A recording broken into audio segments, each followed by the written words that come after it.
membahaskan usul ini. Silakan. Bismillahirrahmanirrahim. Datuk Yang Bertua, saya juga mengucapkan terima kasih di atas peluang yang diberikan untuk membahas titah Seri Paduka Baginda Yang Dipertuan Agong yang saya kira adalah penting untuk kita melihat beberapa isu yang saya rasa perlu kita bekalkan kepada generasi akan datang bahawa wibawa Parlimen dan negara ini mesti dipertahankan.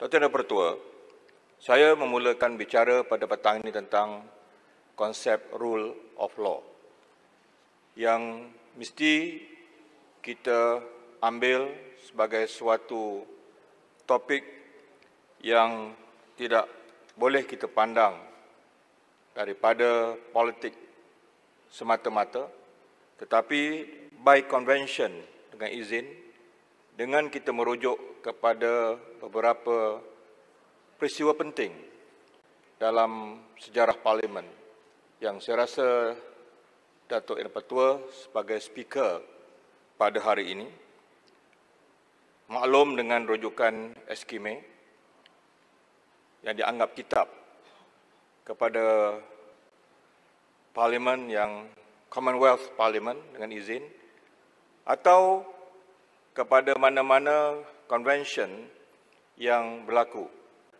dalam dunia Commonwealth. Rule of law sangat penting. Kalau saya berbicara pada petang ini untuk menyentuh tentang tata cara pemilihan, prosedur ataupun apa jua tindak tanduk Parlimen, saya tidak berniat untuk menyentuh peribadi. Bukan isu peribadi speaker itu yang ingin saya lonjakkan, tetapi cara dan tata cara yang mesti kita perkukuhkan dengan semangat rule of law. Kerana apa yang berlaku pada Parlimen pada hari ini bukan hanya dibaca oleh generasi pada hari ini, tetapi ia bakal ditulis, disemak, malah jangan lupa para sarjana yang menulis tesis mereka sama ada master atau PhD akan merujuk kepada apa yang berlaku dalam Parlimen kita pada hari ini. Oleh itu, siapa pun yang duduk di kursi speaker, siapa pun yang duduk sebagai pemimpin negara yang bergelar Perdana Menteri, harus ingat, di belah mana pun kita berada pada hari ini, rule of law adalah tunggak kepada kekuatan kita. Saya kesal, Datuk Yang Bertua, kalau ada akhbar seperti The Guardian yang melaporkan tentang palace coup. Saya tidak gembira sebagai ahli Parlimen dalam negara ini, sebagai rakyat Malaysia, saya tidak gembira dengan apa yang dilaporkan. Tetapi, we must remember dengan izin, don't open the floodgate. Jangan kita izinkan serangan berlaku kepada negara kita akibat kecuaian kita ataupun kealpaan kita dalam kita membuat satu keputusan. Oleh itu, saya tidak kira sama Datuk Speaker yang duduk di kerusi itu, sebelum ini Tan Sri Arif, dan saya pernah merasakan bagaimana gembiranya di bawah kepimpinan seperti speaker-speaker yang lalu, Pendekar Amin Mulia, seperti Tun Zahir, yang banyak bagi saya kita belajar daripada apa yang mereka telah tinggalkan sebagai legasi pada hari ini. Maka, perlembagaan persekutuan yang kita hanya berhujah tentang kedudukannya yang tinggi, mesti dibaca dengan peraturan mesyuarat. Mesti dibaca bersekali dengan akta-akta yang mendukung perlembagaan itu. Perlembagaan tidak boleh berdiri sendiri tanpa ada sesuatu yang mendukung. Perlembagaan negara pun yang kita anggap tertinggi telah berlaku lebih kurang 400 lebih pindaan sejak merdeka. Oleh itu adalah tidak salah bagi mana-mana ahli Parlimen yang berdiri dalam Dewan ini, sama ada di Dewan Rakyat ataupun di Dewan Negara, untuk menyuarakan pandangan mereka yang konstruktif, yang beyond politik kadang-kadang.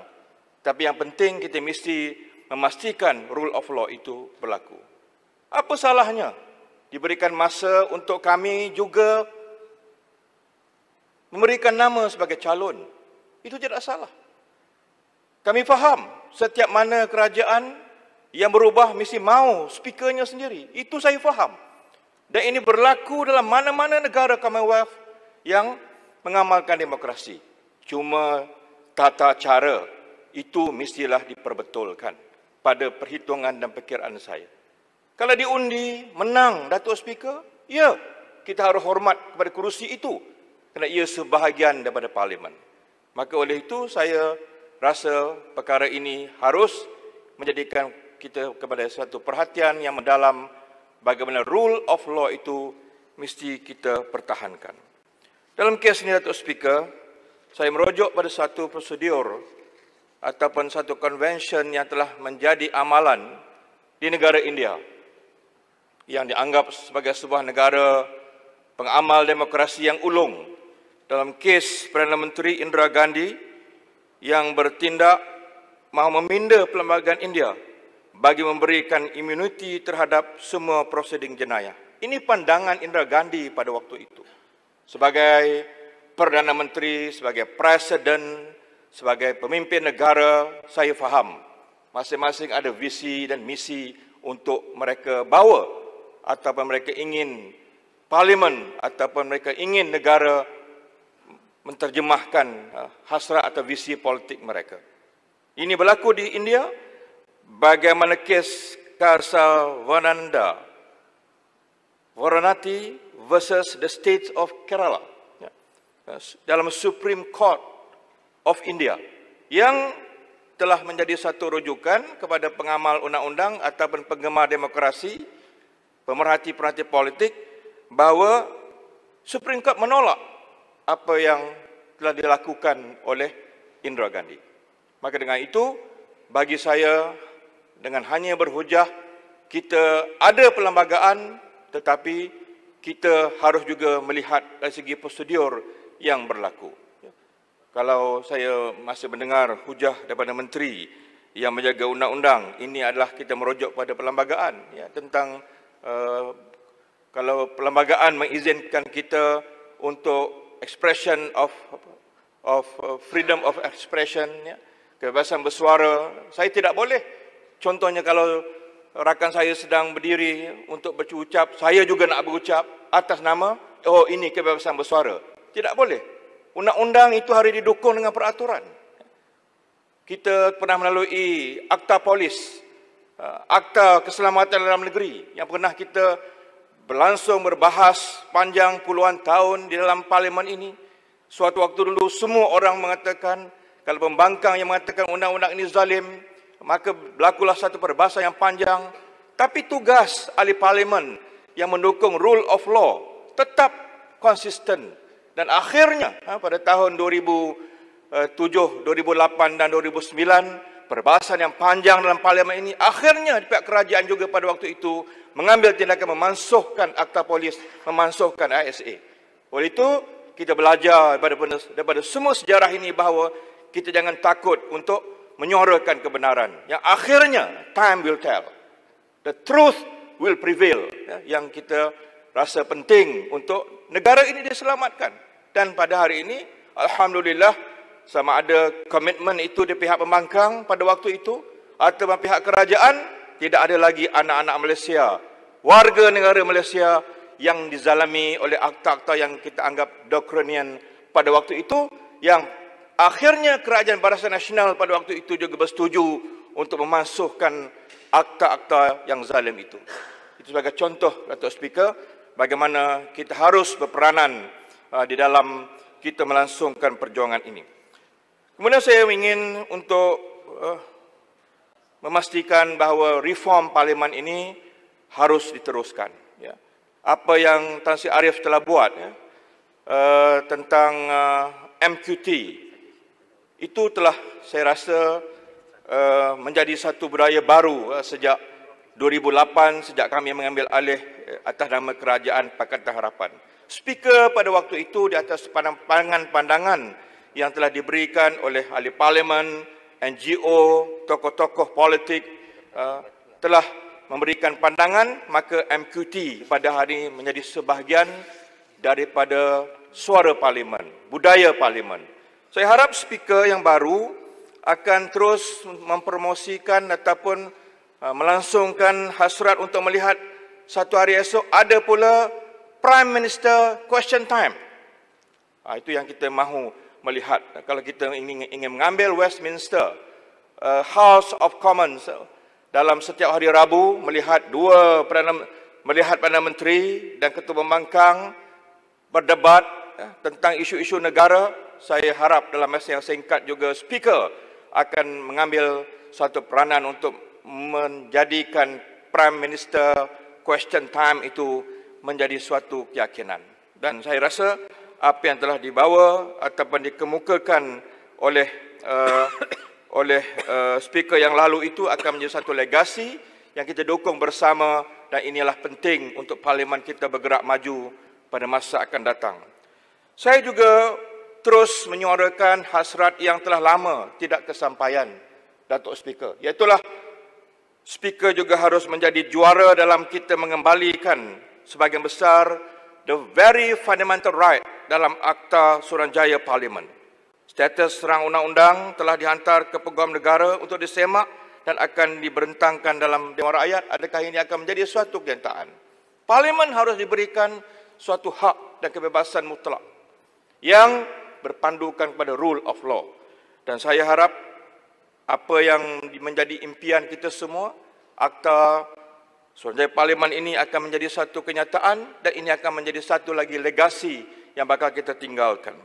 Satu lagi, Datuk Speaker, lah tentang... Yang Ahmad. Ya. Kau sedang. Ya. Datuk Speaker, terima kasih. Terima kasih Yang Ahmad daripada Pulat. Yang Ahmad boleh bersetuju dengan saya bahawa dalam kita nak mewujudkan kembali Suruhanjaya Parlimen, Akta Parlimen ini, untuk memberikan kuasa kepada Datuk Yang di-Pertua Speaker kita ni, untuk menentukan dari segi kepegawaian di peringkat parlimen ini, supaya tidak berlaku seperti mana berlaku ke atas pemecatan kepada setiausaha Dewan Rakyat yang hanya baru dilantik, baru diangkat menjadi speaker selepas daripada Datuk Rosmi bersara. Tiba-tiba bila ada isu yang dipolitikkan oleh kepentingan politik dalam politik semasa pada waktu itu, mungkin disebabkan kerana usul tidak percaya yang dibawa oleh Langkawi, lalu akhirnya yang menjadi mangsa ialah pegawai, iaitu setiausaha Dewan Rakyat, iaitu saudara Ridwan Rahman, yang akhirnya dia asal daripada setiausaha Dewan Negara tetapi diturunkan menjadi hanya setiausaha bahagian. Saya tidak persoalkan setiausaha Dewan Rakyat yang telah pun diangkat sekarang ni, tetapi prosedur ini samalah seperti mana persoalan prosedur pelantikan Speaker Dewan Rakyat. Boleh bersetuju? Ya, terima kasih Pokok Sena. Ya, saya dalam on that score, dengan izin, itulah dikatakan tadi, Parlimen mesti diberikan suatu kebebasan. Campur tangan politik yang melampau. Saya gunakan istilah itu, campur tangan politik yang melampau ke atas institusi ini sangat bahaya dan sangat mencemarkan parlimen kita. Biar ada Suruhanjaya, ada jawatan kuasa yang membicarakan kalau sekiranya ada report ataupun ada pemberitahuan salah laku ataupun kesalahan-kesalahan yang akan menentukan pegawai yang berkhidmat dalam parlimen ini. Pokok Sena, saya rasa itu penting dan ini saya harap dapat direkodkan sebagai ia tidak berlaku lagi pada masa akan datang. Tidak kira siapa. Macam Datuk Rosmi sebelum ini, sebelum saya juga berkhidmat dengan kawan-kawan yang lain dahulu pun, mereka telah menjalankan tugas dengan begitu baik sekali.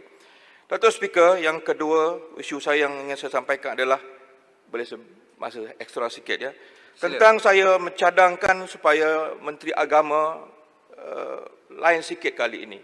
Beliau adalah daripada Mufti, ya, menjadi Menteri Agama.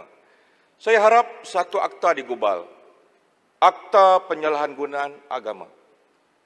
Datuk Speaker, rakan saya Barik Bunta, masa kami kerajaan menjadi menteri, ya, menjadi Menteri Agama. Dan menteri yang sama juga bekas Mufti menjadi Menteri Agama. Bila dia mengulas tentang LGBT, sebagai contoh, Barik Bunta telah memberikan satu suatu kenyataan kita kena dekati, berhikmah menghadapi golongan ini. Tetapi serangan yang beliau terima, inilah dia liberal, ini kalau mati besok masuk neraka, kubur besok berasap, dan dibacalah sekalian ayat-ayat Allah dan wahyu itu. Saya rasa, dan bila Menteri Agama memberikan suatu komen pendekatan yang sama ayatnya dengan Parib Bunta, tak salah. Itu yang saya maksudkan, tolong jangan gunakan ayat Allah dan hadis ini dengan sewenang-wenangnya. Kalau tidak setuju dengan kumpulan kita, ini besok liberal, ini besok mati, besok masuk neraka. Apa kata baru? Kafir, mengkafir, dan isu itu semua. Jadi saya rasa harus dicermati. Pagi tadi, Kota Raja telah berucap tentang budaya takfiri yang menghancurkan dunia Islam. Kerana perbedaan mazhab, perbedaan ideologi, kita berbunuh sesama sendiri. Oleh itu saya harap Datuk Speaker, Mufti yang ada pada hari ini, yang dihormati statusnya, yang Parib Bunta juga dulu pernah di situ tetapi dimaki, dihamun, dikatakan liberal, tidak kuat iman dan seumpamanya, saya harap dapat membuat satu garis panduan yang jelas supaya tidak ada mana-mana yang bernama agamawan menggunakan ayat Allah dan hadis Nabi untuk mencela orang lain kalau tidak setuju dengan kumpulan mereka. Ini saya harap akan menjadi suatu watershed kepada bagaimana kita harus membawa Islam rahmatan lil alamin itu supaya negara Malaysia ini satu hari besok menjadi impian kita bersama adalah sebuah negara yang benar-benar mengamalkan Islam yang diajar dalam artikel yang sebenarnya, yang orang bukan Islam, walaupun tidak menganut agama Islam, tetapi rasa selamat dan bahagia hidup dalam sebuah negara yang bernama Malaysia. Inilah saya rasa, Datuk Speaker, rule of law, dan saya rasa ketepatan untuk kita menterjemahkan Islam yang betul, dan kita harus bertindak tegas kepada mana-mana yang bernama so-called agamawan yang menggunakan ayat yang sewenang-wenangnya, yang akhirnya besok akan menumpahkan darah, memisahkan antara kita, yang sangat bahaya kepada masa depan negara. Terima kasih, Datuk Speaker. Terima kasih Yang Berhormat Pulai.